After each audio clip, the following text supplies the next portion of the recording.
Hey everyone, this is Mike Dunn, and you are listening to Rethinking EDU. So happy you're here as usual to listen to this amazing episode we have in store for you.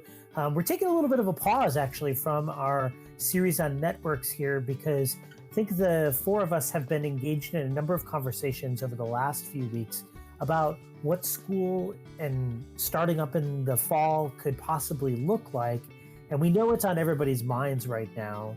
And we wanted to kind of pause and talk about some of the things we've been considering, kind of share with you all what's been happening in our conversations. But before we get too deep into the weeds, let's just check in with the co-hosting team here. Janine, how you feeling this fine evening? Doing all right. Vacation's officially over, so it's back to the grindstone here. I did have to have a wisdom I had a wisdom tooth removed yesterday, so if I sound a little funny, that's why. Other than that, this is going to be your epic episode, right? Yeah, the best one right, yet. yeah. I'll try. Matt, what about you?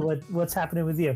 Yeah, I'm doing well. Just had an epic Clue game that got a little heated. Miss Scarlet was in the library with a knife. Ooh. So, yeah. So that got a little rowdy. This wasn't like real life Clue. It was like the board game. Yeah, right? just the board game. So. Okay. Just checking. I've been listening to a lot of Dungeons and Dragons podcasts recently, and so I got to make sure I get my stories straight here. Julie, what's happening with you? I'm doing just fine. I'm better than Janine and not as happy as Matt, I guess. So I'm doing just fine. Awesome. So let's get right into it, guys. We've all been chatting with folks about reopening schools. And I think the first thing we kind of want to talk about tonight is that there are some things that we have been encountering in our conversations that we feel like schools really got to address when they start to reopen in the fall. And as Tom Vander Ark said, a couple episodes back, we've got essentially about 60 days here in order for us to kind of get a handle on what exactly schools are going to do and how we can do it best. And it really behooves anybody listening to this conversation this evening to really try to get involved in that conversation as much as you feel comfortable and you possibly can. But let's get into what we think from our sort of little hive mind here about what schools got to get right. And I'll kick it right off. I think all the four of us agree, and everybody in the world should agree to this as well, is that schools got to get equity right. And this is really, as we've talked in countless episodes, that the curtain for schools has been pulled back on the inequitable practices that have been happening in school buildings for ages now. And this pandemic has really focused, I think, many teachers and many administrators in focused on these inequitable practices even more. And I think that for equity to be a focus of schools, it really needs to start at all levels, from teachers' perspective, from parents' perspective, from students' perspective, from administration, and then also from a funding perspective. I would agree with that, and I'd probably just jump on there and also add in with the equity issue is also cultural responsiveness. I think that as we are heading back to school, we need to be mindful of the different backgrounds, the different perspectives that our students and their families are coming to school with. I think we have to be careful with the curriculum that we are creating and, the resources that we're using and what we're putting out there. Yeah, Janine, I agree with you. I mean, there's quite a number of students I know that have experienced even more trauma than usual during this, especially the last few weeks, as there have been protests around the country. There have been young people that have been killed or have been sick because of COVID. And that is a really big deal. And we absolutely need to make sure that we are being responsive. I would add to any of our students, but particularly our students that particularly our Black and Brown students, those students that are watching the news and seeing faces that look like maybe their own. and that this experience that they're having right now in their world might be particularly traumatic, as if it wasn't traumatic before, right? But right now, a greater focus is being placed on that, and so we need to be aware of that as educators and really try to support those students, um, really like we should have been all along, but it just brings it more into focus right now. So what else is happening? What else do we really need to get right as we reopen? Mike, along with that, I'm just thinking like with equity and with cultural responsiveness, I think listening to the community, the stakeholders. So not just, sending a plan from up high, but sitting down, having a conversation with the community, with the stakeholders, the people in the schools that we're serving, and listening. You know, listening to what would meet their needs, listening to what they want, listening to what they envision school to look like when September, because our communities, yes, as a nation, we're all facing this pandemic, but our communities are very unique, and we have unique needs, and we're not going to hear those unless we, one, have an ear to our stakeholders, and second, make them a priority and listening and having those really meaningful conversations. I think along with what Matt is saying, I think we have to be very mindful of uh, people have really struggled financially over the past 3-4 months. It yawns on into the summer here, and what will happen in the fall as well. So just having an eye, and as Matt is saying, listening to the community and trying our best to, as a whole school organization, to be as responsive as we can to those families as well. Yeah, it's so interesting that you guys are saying that, because I can give a really clear example of how I've seen a school already not do that very well. A friend of mine has twins, and her husband works from home mostly. Sometimes will not work from home, but they're able to have some sort of consistent childcare. But the school district that they're in messaged them, and in the message it said something along the lines of, and I'm like roughly paraphrasing here, and it made me kind of heated, so I might be paraphrasing very poorly. But but regardless, it said something along the lines of, be prepared to line up childcare in case a student in your class has to be sent home, your student has to be sent home because they've come into contact with COVID.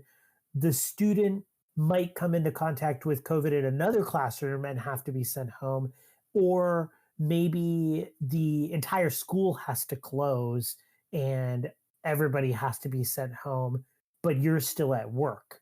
So try to work out all of those situations and line up childcare accordingly, is sort of what this message said from the school to the parent. And I was like, Oh, God. It's yikes. Like, overwhelming. what are you guys doing? Yeah. Yeah. Um, so yeah, I agree with you. Listening and responding to the needs of the local community through that process is super important. I've been impressed with some of the schools that we've been sitting in on a lot of different webinars and having conversations to hear what other schools are doing and how they're getting prepared. And I've been impressed with how much they really have included the stakeholders in the conversations, the different surveys that they're sending out to parents, and the real collaborative effort for trying to figure out how they're going to move forward in the fall. So kudos to all those schools out there that are doing that. Right on, right on. So what else is at the heart of what schools gotta really consider this time around? Well, one thing that occurs to me, we have a little bit of experience with, school done differently from our spring experiences. And something that occurred to us right away is that, just like, with anything, that students were not used to the format. And one thing that became obvious is that student engagement, for some students, it remained the same, or it even got better. Some students really enjoyed the online format. But the engagement was low for some students, and that was for a variety of reasons. But it very quickly occurred to us that that is a skill that really needs to be taught, just like any other skill we try to teach students. So really thinking about not spending the first week or two, you know, with academics, because I know we all feel that sort of panic rising too, right? That our students are somehow behind, or yeah, that's the deficit model. Instead, building up those strengths so that whatever the fall throws at us, if we're in, we're out, we're hybrid. Some of people have to be home because there's exposure. Whatever happens, that our students can maintain that sort of independence and engagement. That's going to be, first order of business, and letting the academics really take a sidebar for the first few weeks at least. You're like speaking anti-school language right now, right? Which is, I think that so many schools are thinking, just to your point, Julie, oh my gosh, we just spent the last like 6 months doing no learning, and we need to make as many opportunities for catching up as we possibly can make in our curriculum. And that almost sounds like it could go, really wrong really quickly. Yeah. But Janine, to your point, just before we started recording here, you were talking about also making sure that students are making some sort of academic progress, right? Yeah, absolutely. I think academic growth still needs to be considered essential, that we can't just, this can't be a stalemate. How can we move these kids Mm. forward? And I think that, reevaluating, rethinking education here, can we make it more personalized? Can we individualize for students? Can we incorporate voice and choice to increase that engagement, and that so that we are helping our students to grow? I think that still has to be, I mean, we're educators. That's what we do need. That still has to be essential, right? Like, Exactly, to your point, I think that one aspect that schools, at least I found to be really useful, that schools learned over the last few months here, was that school doesn't have to be so rigid, right? And that a more fluid approach to what learning could be and what school could look like, and that fluid approach has to come from, I think, parents and students and teachers and administrators, and political pundits as well, that the fluid nature of school is very likely going to be what we are going to have to rely on this fall. Because, and we're going to talk about this in just a little bit, the logistics of what's going to happen this fall is going to be so potentially messy that everybody's going to have to say, whoa, okay, hold on just a minute here. What are we doing? What's happening this week? And we need to be ready for that to happen too. yeah, I was just going to say, with going back to the academic growth there, I read an interesting article earlier today. I wish I could remember where I had gotten it from, but they were talking about this idea of schools either focusing on trying to, fill in the gaps that students are now coming back, or going back and, making sure that they learned what they should have learned, 6 months ago, sort of thing, versus let's move ahead, like let's forge ahead and like do more of like a spiral. We can still move forward, but kind of cover the gaps as they come up, sort of thing.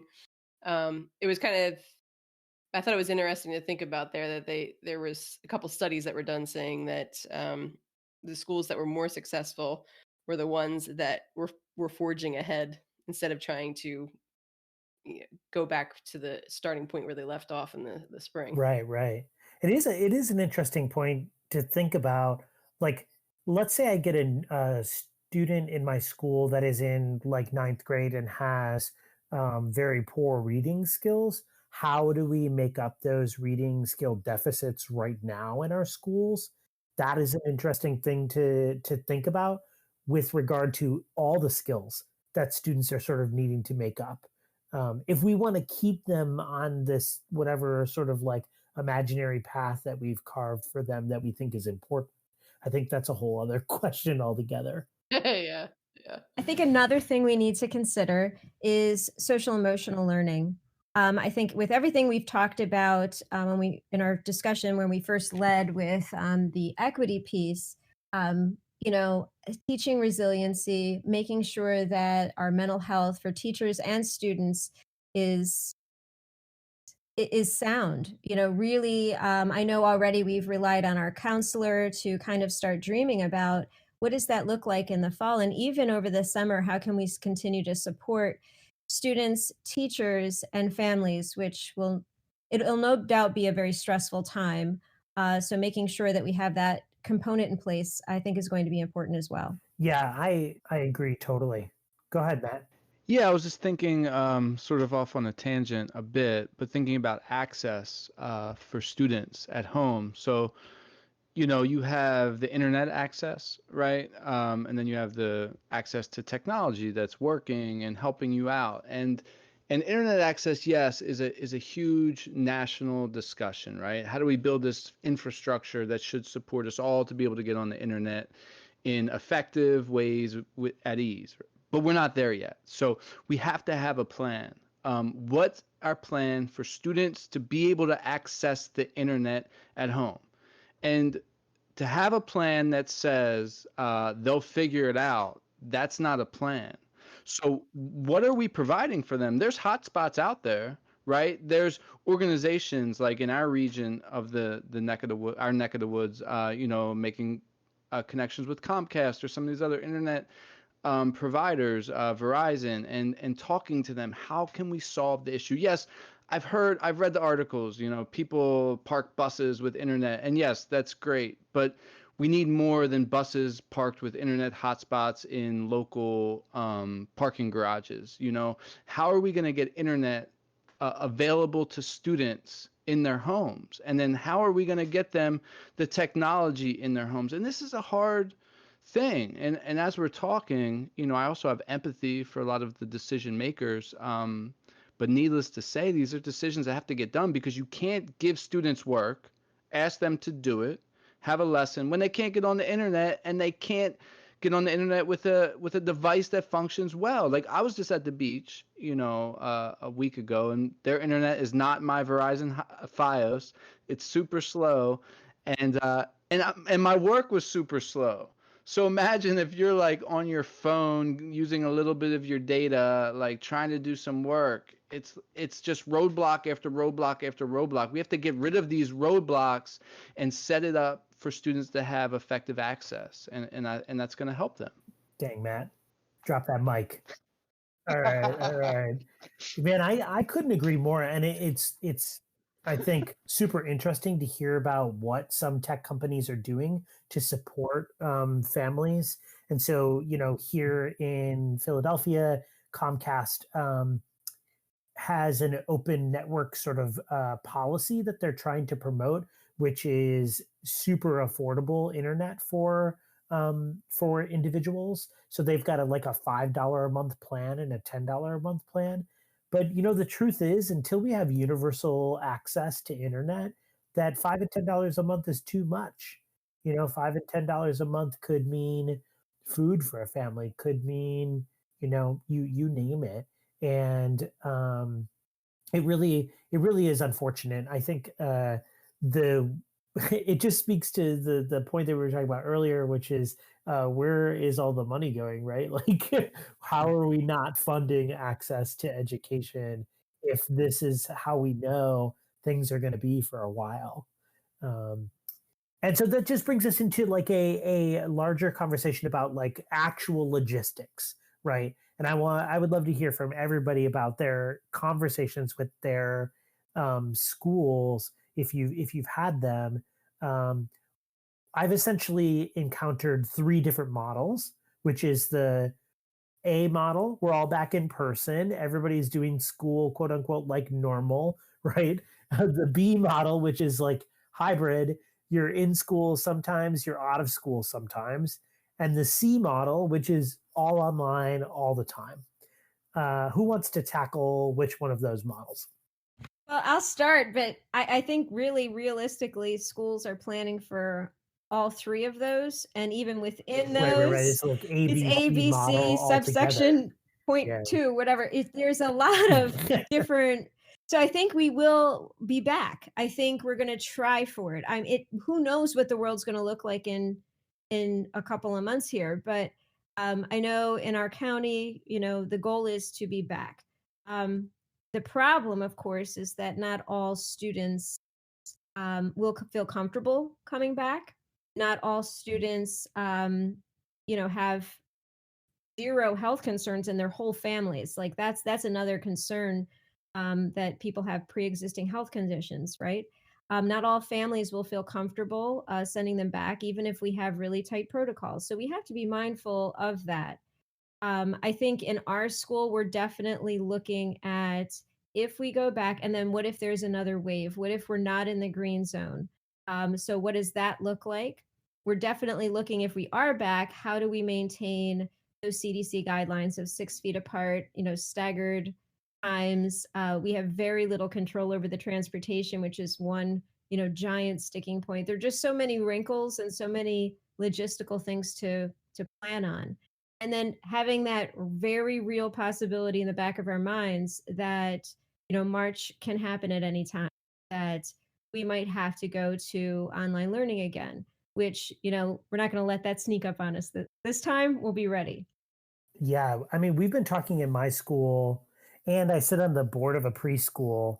We've been talking pretty much in both environments that um, there's going to be at least 6 weeks of time where we will not be in school.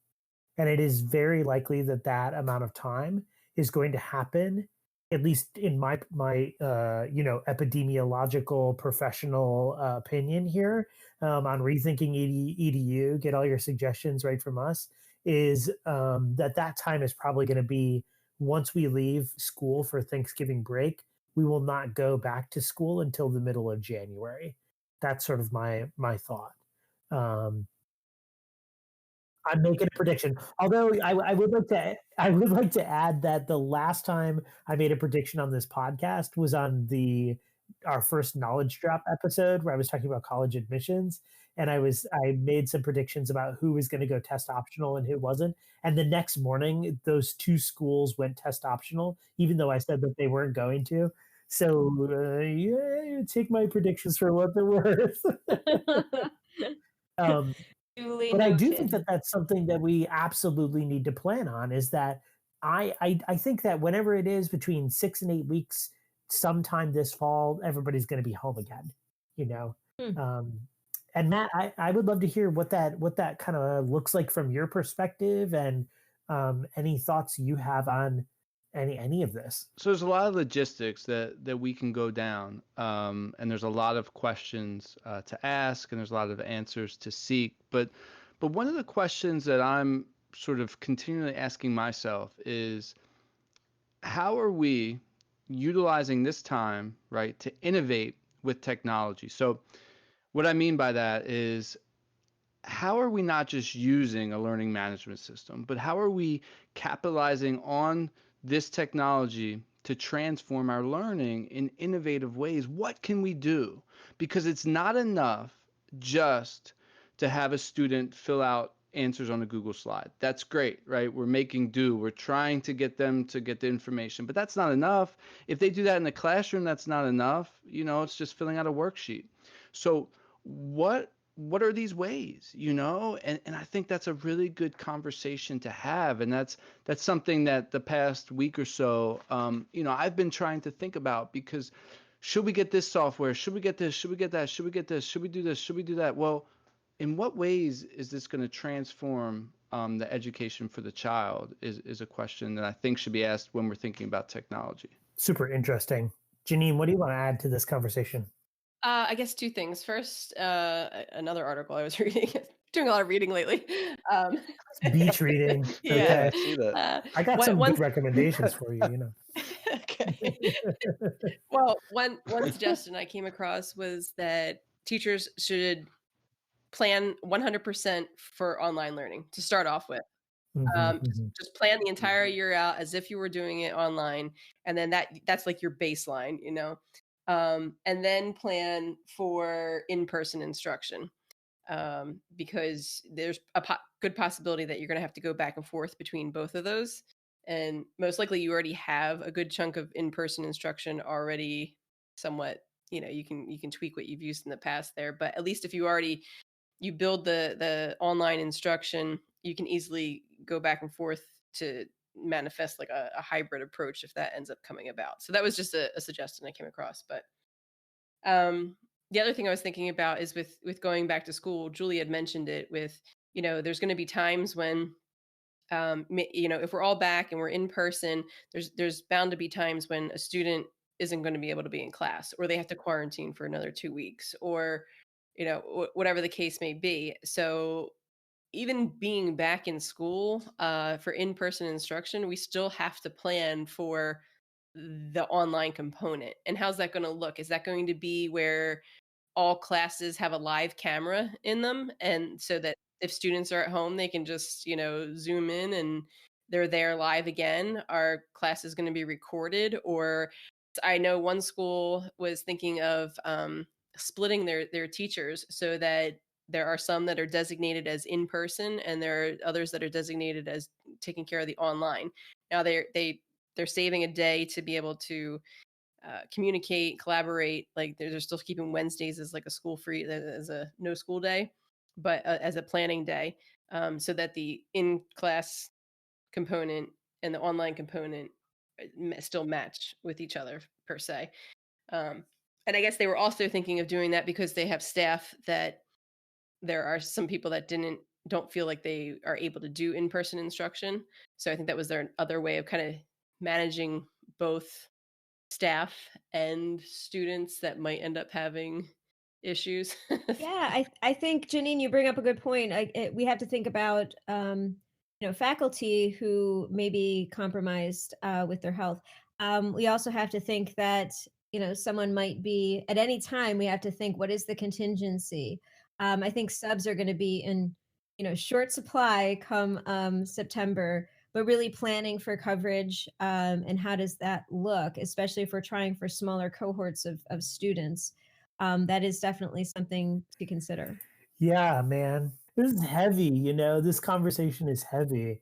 And and there's so many other things to think about too, because So when we're many saying things. Wednesdays off or Fridays are off, what does that mean for parents with trying to put together their lives with right. and they work, just like we work, they work.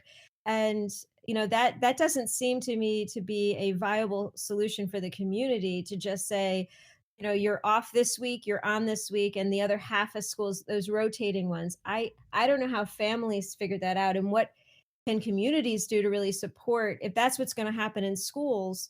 Where will those children be? So that's a real worry that I have. Students home alone and families really trying to. That's the biggest worry for me. Yeah, it's like you're just assuming in that scenario that parents can just stay home, or kids can just be home. I think one of the biggest issues that this has unveiled on education is that schools have been relied upon for so many years as being childcare facilities, essentially, right? Highly trained, highly educated childcare facilities. And we've built our work schedules around that. We've built all sorts of other things around that. A couple years ago, I wrote an article for the Educators Room that was advocating for a year-round school calendar. And it wasn't anything radical. Lots of schools around the country do year-round school. Essentially, the year-round school calendar looks like 3 months on, 1 month off, 3 months on, 1 month off. And you just repeat all year round, right? And the blowback that I got from that article was that, number one, first and foremost, schools don't have air conditioners, and therefore you can't have school in the summer.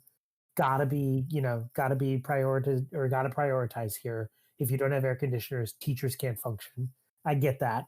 Interesting choice about why, why people would push back on that article with that reasoning, but whatever. Second was that because the way work schedules function, there's no way that families felt like they could take 1 month off every 3 months to take care of their kids. And I was like, yeah, it's a great point.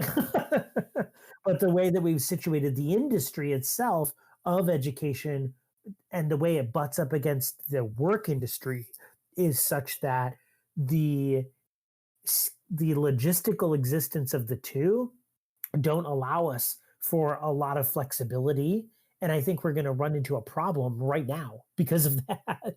Well, and then you also think of the teachers with kids, teachers that have kids Oh man. that are Yeah. not in the school that they're teaching. They could be in a different, we have teachers that come from all sorts of different districts. So if their district is doing things differently than how we're doing things, then then they end up having, that's a logistics problem for them, Yeah, absolutely. And that kind of gets Yeah. us into another topic we wanted to talk about. And that was protocols, right? And just kind of talking about some of like the ins and the outs of the protocols that schools are adopting. I know one thing that my school's been talking about is that they're going to have a designated temperature person that every single person who comes into our building, and we've got a oh my gosh, I want to say 385 students and about 100 faculty, admin, other people that work in the building. Every single person who comes into the building every single day will need their temperature taken by someone. That's a lot of thermometers, man. And a lot of time, and like, will there be multiple entry points? How do you figure out the busing? That's the biggest thing. But the waiting areas, the temperature checks, trying to make sure that people are moving 6 feet apart in the same direction so that there's not that closeness in the halls. It's all just everything needs to be thought through. It's like a logistical puzzle,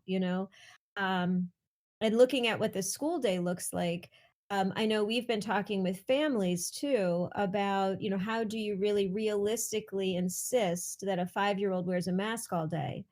um but on the other flip side of that is, how do we realistically expect parents to trust that, we've got this when people aren't wearing masks? So, and I think with, just culturally, as we've seen all over the news, people have such vastly different ideas about what's safe and what's not safe.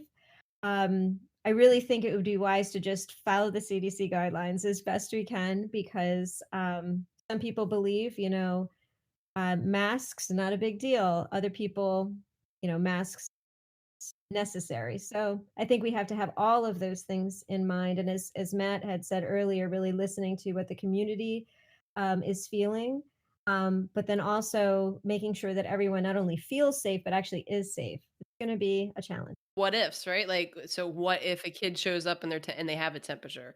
What if they've already been in the building and then get a temperature? Does everybody have to leave the building then and go into quarantine? Does, like you were talking about earlier, Oh, Mike. yikes. Yeah. The interesting thing about this disease as well is that it doesn't always present itself with the temperature.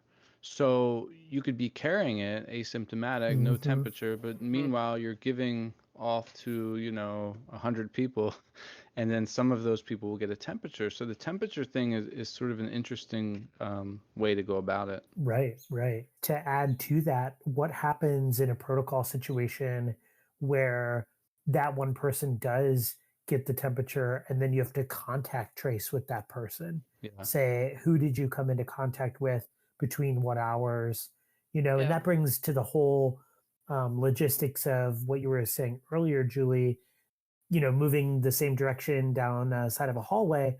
But in our school building, we're a grades 1 through 12 building. So we're going to have to essentially have like 3 whole separate sections of the school to make sure that people are coming into contact with as few other people as possible on a regular school day. So once you walk into the building in our middle school, you could potentially only be contacting, give or take about 80 people within the building. If you're within our high school, though, you could potentially be contacting only about maybe 150 different people on a regular basis. And the elementary school is lower than that. But then I think, like, what does that protocol look like for a school that's way larger than ours? Maybe at, say, Matt, the high school that's in your guys' major district. I mean, how many thousands of kids are in that school? I think there's 3,000. Right. Yeah. 3,000 people, man. That's wild. I can't. Like 3,000 people, Yeah. 6 feet apart in Yeah, unidirectional unidirectional. hallways, right. Yeah. all facing the same directions in small cohorts. I mean, I really do think like yeah, I know. A wild part of this Mhm. too is we're talking about this from a K-12 perspective. A big part of like a college experience, for example, is experiencing the in-person experiences of college.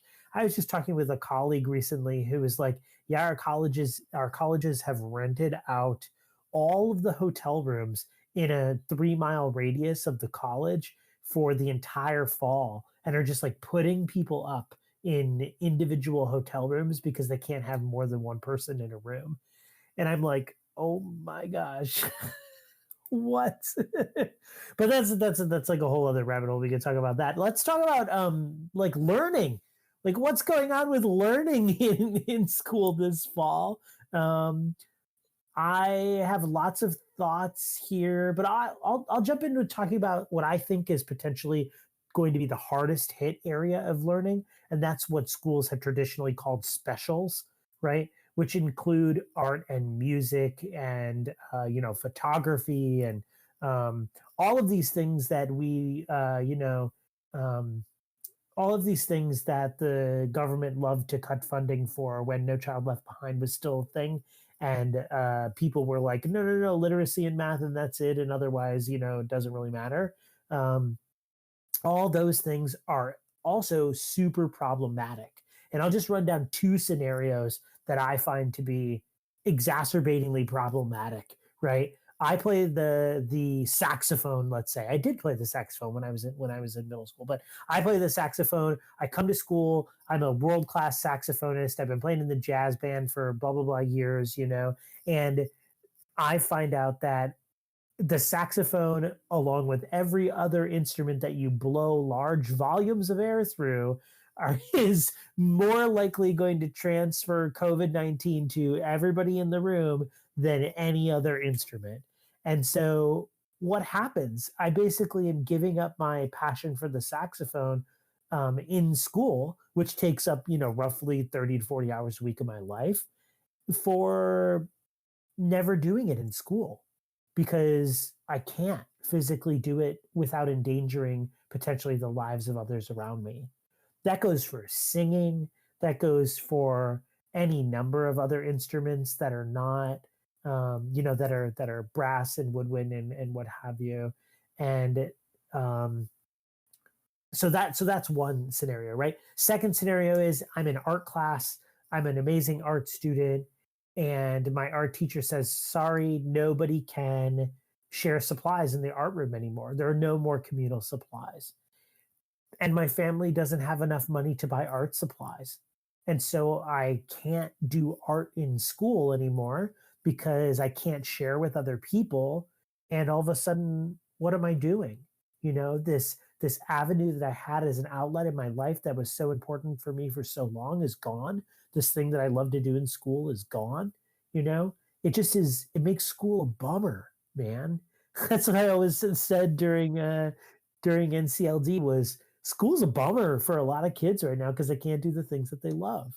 Um, so those are two scenarios that I'm thinking of when it comes to academics. If you're listening to this podcast, you probably value things like music and art, just like we do.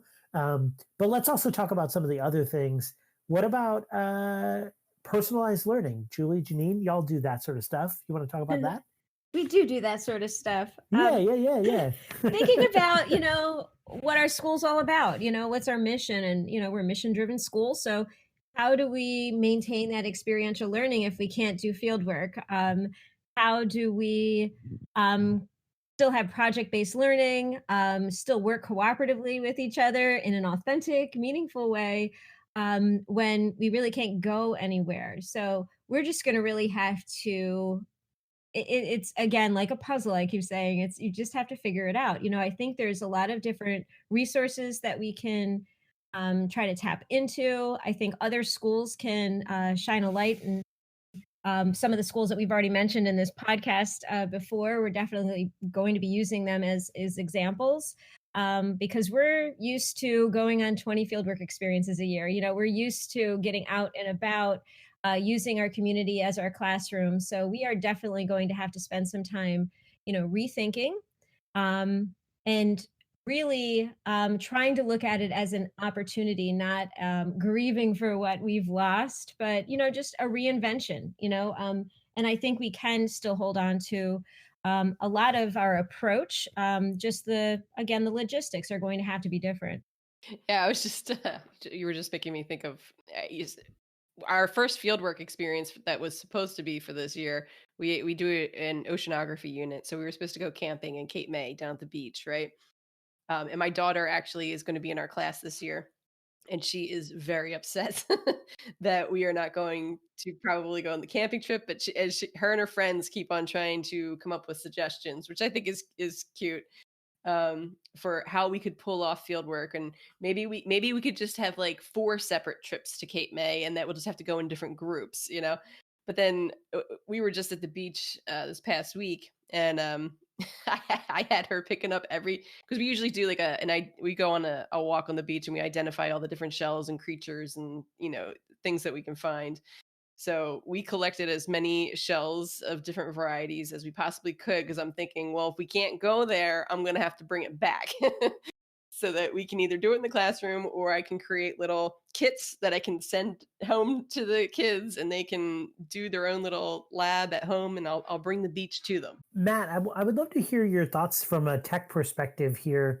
Obviously, there's been, well, I've been using technology in my class for a while, and I know many teachers have, but it's not always such an easy fit for how students enjoy learning, right? Not a lot of students love accessing their Schoology work, right? And not a lot of teachers love that either. How have you been like supporting teachers and students in their efforts to kind of move in that direction? Yeah, that's great. I was just talking to someone about this yesterday or the day before. So the first step would be to get an LMS, a learning management system like Schoology, set up some structures, right, for teachers, but do not go overboard. Like give teachers freedom with structure. And then Mike, I think you're right. You got to go the next step, right? We got to go deeper. And I've been thinking about what are key characteristics of technology transformation, right?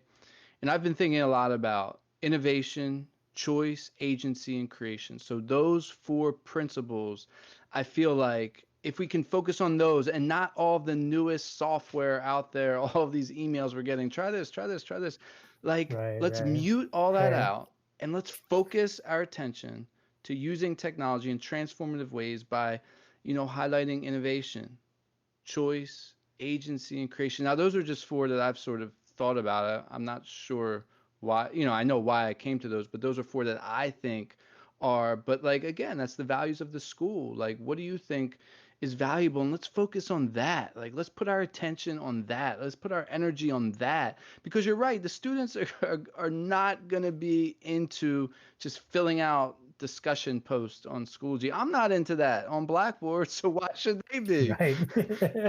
But like, I love doing some cool stuff that goes with what I care about, like agency. Yeah, totally. I think that those are really important points for schools to consider. And I also think it's really important for teachers to consider, like, what are we using this digital platform to do? If we're just going to try to drive traditional learning through a digital platform, it just isn't going to work. Like kids don't like technology that much. And the ones who do don't like technology that much for that reason.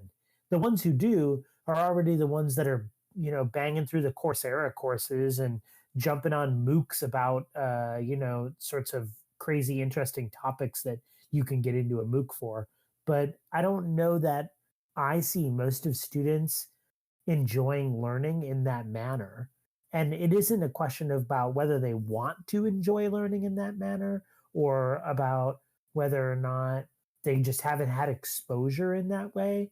I think humans enjoy learning because it's a social experience. We enjoy learning because we're interacting with other human beings around us. And technology doesn't do a great job at making that happen. Um, even Zoom, the all heralded um, tool that we've come to love in these last few months, right, is still only a marginal replacement for in-person interaction. So we're moving toward the end of the episode. I want to cover a couple more things. The biggest thing I want to cover before we get out of here is what are the big ticket things that schools are going to be like super struggling with in our points of view come the next 60 days into the fall. And I'll start.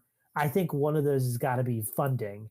And I can't imagine like the current state of the economy right now is tenuous, right? We are not doing a good job of helping support some of our most vulnerable workers in the workforce. We are not doing a good job of making sure that people who really need the economic means to keep their families and their households together are able to do that. And we might be doing a good job or a marginal job right now, but that's going to end soon, right? There's no carte blanche around this extra $600 a week for unemployment that's coming in, and there's this huge push right now to quote unquote open the economy back up, get restaurants moving again, all of these things, and all of that is, I think, resulting and going to result in a lack of money for education.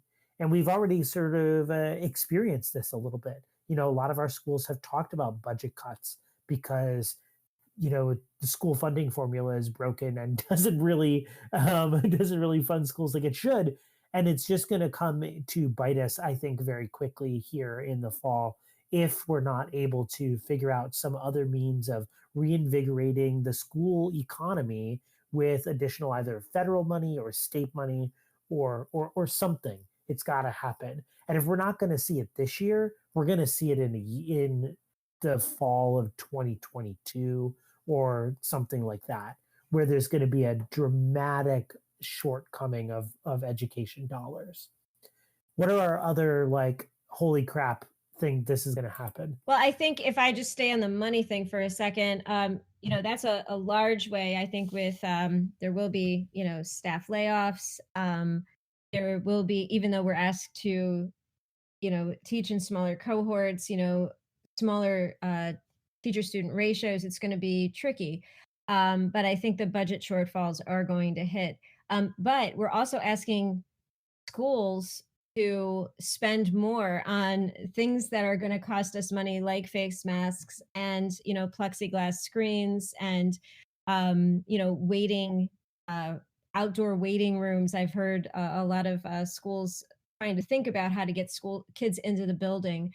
Hand sanitizer, hand washing stations, furniture. If you can't sit at a table or share supplies and all those supplies, all of those things are going to cost money.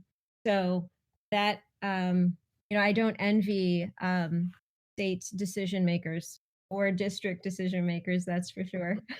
Yeah, I think for some schools, space is going to be a huge issue. If we have to follow CDC guidelines and try to do the 6 feet apart thing, I know our school's like busting at the seams. So I just think that's going to be super challenging. And I think that's probably one of the reasons why every school is going to kind of have to figure things out for themselves, because there is no one size fits all solution here for sure. Yeah, I can just imagine some of those schools that have grown so quickly that they've had to just like add trailers on, right? Which are like self-contained classrooms in the parking lot of their school. And what that experience has got to be like there's no way. There's no way. Yeah. Matt, what about from your perspective? What are some of the things that schools are going to have to consider? Yeah, it's hard to get past that 6 feet thing. When I'm thinking about that, it's hard for me to go anywhere else because I just don't see it. And then, Julie's talking about earlier that everyone's going to have to go the same way down the hallway. You try to get your head wrapped around those two things, and there's many dilemmas that present themselves. And I feel for for schools that are tightly packed, because now we're talking about how schools, aren't equally funded, right? And it's coming right to the forefront again, and I hope it shines a light, so that some changes are made, like our funding structure. Yeah. Yeah, man. I think also about what we talked about earlier. Matt, you might run into this as well, is what happens, your kids don't go to school in your own district. What are they doing for the fall? Are your kids going to school in the fall? Yeah, so they haven't made that announcement, and Okay. yeah, I don't know. Yeah, Exactly. Well, and then transportation and yeah. I Julie's think favorite topic. oh my gosh, I just can't. That's the thing I can't figure out is the transportation. You look at those little maps on the CDC and the state guidelines. How does one figure out if the family members can sit together in groupings? They're not going to the same school. We're supposed to have staggered start times. It's just going to be a lot, the transportation. So I definitely think, and transportation of teachers, kids, and everything else, going to have to be figured out. So I think whoever's in charge of transportation, I wish them Godspeed.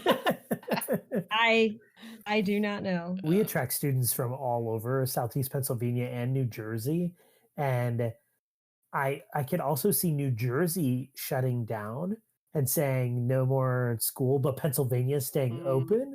And then we've got a dozen kids that we get from New Jersey that are all just stranded.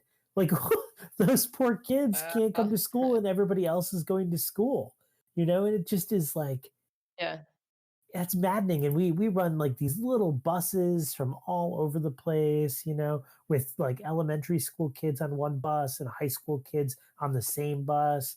And already that's a little like a bit of a mess, but Our school and the private schools depend on the district's transportation services. So if our plans don't align, I don't know how it's possible. Like the district could decide they're going to do schooling staggered or every other day or whatever, but the private school or our school down the street decides no, we want to go every day, and then what? Are they going to provide transportation? Or are they not? I don't know. Yeah, let's get into our final couple segments here. And our first segment is, how is this conversation making me rethink education? Who wants to kick off this segment? I will kick it off, Mike. Thank you, Julie. So I think that, again, going back to my logic puzzle, if we start with the essentials we started this podcast with, thinking about equity, leading with engagement and social emotional learning, I think we're going to be able to pull this off. I'm very optimistic. We got our feet wet in the spring, looking at school differently. We have this, 60-day challenge. Is it less than that now? I don't know, but so I think if we put our heads together, I think we're going to be able to pull it off. That's what it's making me rethink. Okay. What about you, Janine? I think I'm on the same lines there, that everything's going to be okay and it's going to work out. I've had some really great conversations with some phenomenal educators over the past couple of weeks here, and just how they're really trying to collaborate. And like Matt was talking about earlier, bringing in the stakeholders, seeing what the community really wants, what they need, to really make school a reality again here in the fall. So that I feel reassured about, at least. Okay. And I think we're going to be okay. Okay. Y'all are super optimistic. I appreciate this. What about you, Matt? What are you thinking about? Yeah, just the ways that technology and the learning, it's a chance for innovation, right? To during the midst of this, things being flipped upside down. I just hope, I really hope that we don't just keep trying to do traditional school through a digital learning model, and it just sort of zaps everything out of there. Mike, because I totally agree with what you mentioned.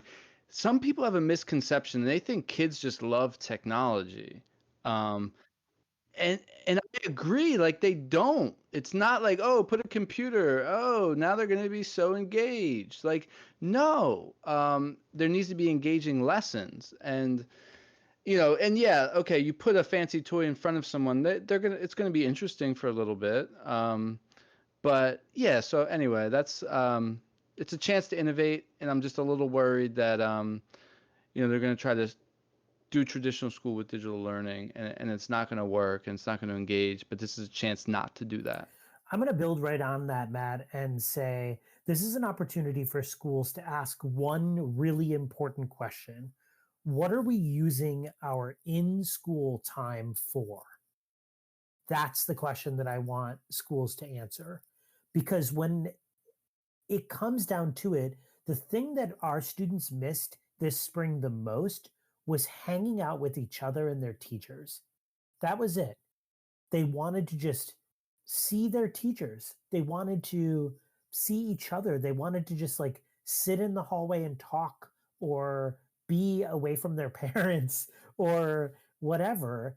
And it just leads to this whole question of like, what are we doing with our community time?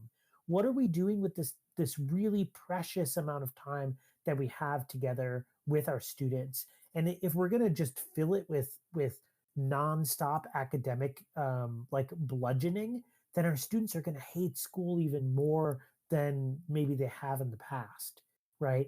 And that isn't to say, to all of our points earlier, is we can't lose track of what the purpose of school is, to help students learn, but we also have to understand that that our in-school time with these individuals is going to be limited, and we really need to maximize that time as much as possible. So that's sort of what this is making me rethink.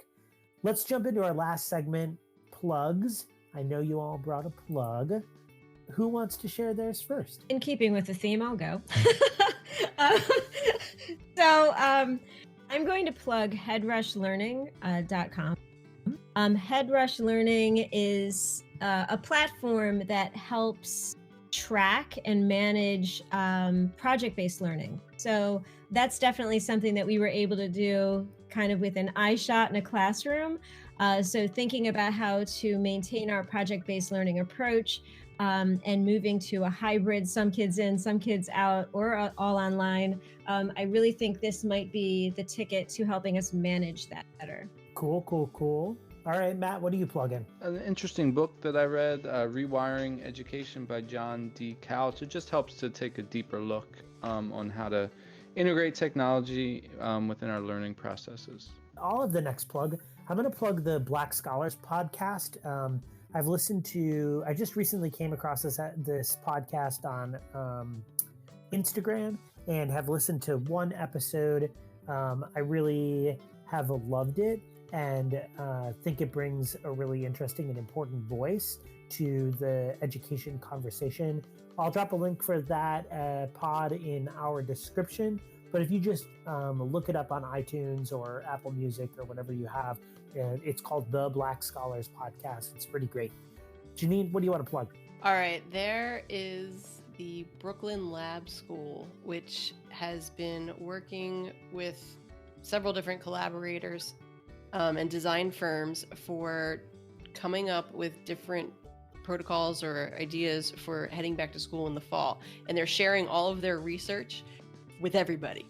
And it's great. They're like really going into analyzing, the space and what are the different scenarios that you could possibly play out. And they put together this whole document, this toolkit, they're calling it, this back to school facilities toolkit. And it's kind of long to look at, but they have lots of different diagrams and things for you to consider. I think it's a really great resource for right now. So anyway, you can find it at equitybydesign.org/the-toolkit. I know it's kind of wordy, but we'll plug it in there somewhere like that. equitybydesign.org. Our principal shared that with us earlier today, and it's definitely high quality. A lot of different collaborators spent a lot of time. It made me think of action. They're doing like action research, basically. They really brought in all sorts of different stakeholders and were surveying different groups, and they're looking for participants in focus groups, and it's interesting. Super interesting. Yeah. Well, Everyone, it's been a pleasure as usual. I really enjoyed this conversation. I hope listeners that you enjoyed this conversation as well. There's some really rich content, I think, in here, things that we talked about that I hope that you're getting engaged with in your school community as you start to rethink how you're opening your school and rethink how your voice is playing a role in that. As Tom Vander Ark mentioned a few episodes ago, get involved, get your voice out there. And while you're at it, leave us a review on Apple Podcasts. I realize, co-host, that I've been saying it wrong the last 15 episodes. It's not iTunes anymore. They're trying to do away with the iTunes. It's called Apple Podcasts now. Wah, wah. Yeah, I got to get it right. So leave us your review on Apple Podcasts. We would love it. We want to try to get up to 20 plus reviews. And in the meantime, thanks for listening.